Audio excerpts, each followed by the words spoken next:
Čia Lietuva po Eurovizijos finalo. Pradedu įsimylėti šitą veidą.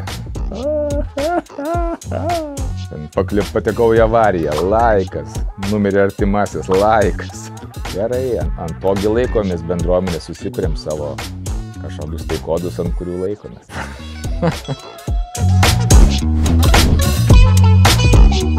Sveiki, aš Raimondas Paškevičius, SMK aukštosios mokyklos studijų programų vadovas ir mano moto – nepjauk šakos, ant kurios pats sėdi.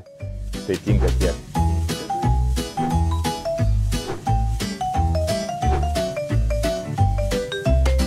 Raimondai, susirašinėjant sunku išvengti nesusipratimų. Tad norime jūsų paklausti, ar jums emoji simbolika reiškia tą patį, ką šiandienos jaunosioms kartoms? Aš jų plačiai nevartoju pats. Dažniausiai, du praktiškai dedu.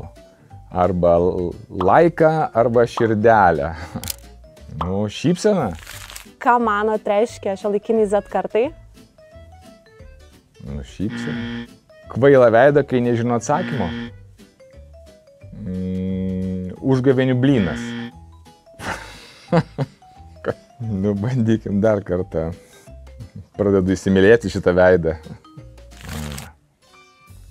Nu, gali būti. Na, tai čia toks rytietiškos kovos menų, ar ten medituoti susirinkusių žmonių, sudėjimas rankų, malda ir nusilenkimas. Tai taip aš jį suprantu. O ką jis jaunai kartai reiškia? Nu, tai gali būti žaidimas pelė pas žiedas žydi, gali būti pasisveikinimas, kai kažką arba kažką gero padarėm, sudaužėm rankom. Bet buvau tikras, kad čia yra nusilenkimas, o ne duok 5. Buvau tikras ir esu tikras, kad čia iš tikrųjų tai yra nupieštas nuolankaus to tokio japoniško, rytietiško nusilenkimo ženklas. Na, bet tebūnie. Nu, liuksas.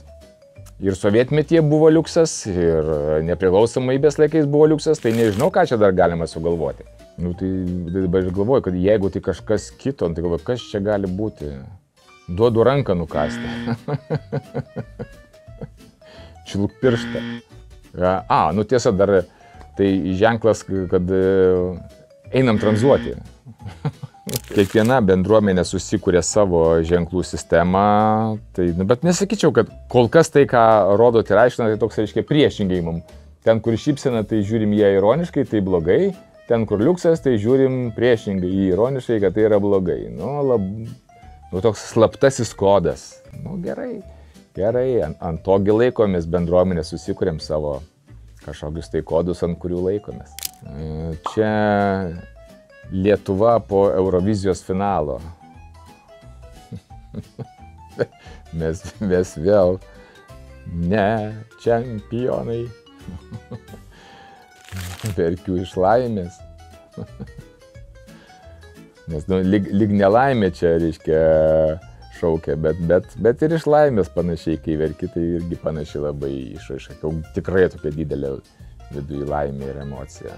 Čia kai žinau, kas čia yra. Čia yra SMK studentai diplomų įteikimo dieną. Ir džiaugiasi, kad baigė ir prisimena visus sunkumus. Nu, maždaug taip. Nu, tai reiškia, kad pjaustau svogūnus. Ar ten suvalgiau pipirą. Nu, arba tada irgi vėlgi tada priešingai. Va čia tada jiems yra džiaugsmas ir ramybė. Prie ežero. Ramiai sėdžiu prie ežero. Mano vardas Raimondas.